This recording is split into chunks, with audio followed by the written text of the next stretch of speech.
বুঝেছ কি আমার পছন্দ? জানতে চেয়েছ কি কোনোদিন আমার কি ভালো লাগে? কোন ফুলটা আমার ভালো লাগার, কেমন আকাশটা আমার পছন্দ?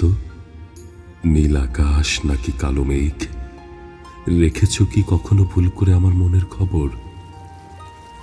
বারবার মনকে প্রশ্ন করি একটাই, তুমি কি আমার আপন কেউ হও? এক বুক অভিমান নিয়ে নিজেকেই সান্ত্বনা দিই বারবার, খুব গোপনে, খুব নীরবে, সবার আড়ালে।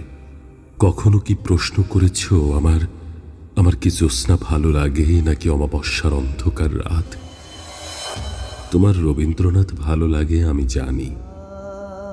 কখনো প্রশ্ন করেছ আমার কি ভালো লাগে? নজরুল অথবা জীবনানন্দ দাশ?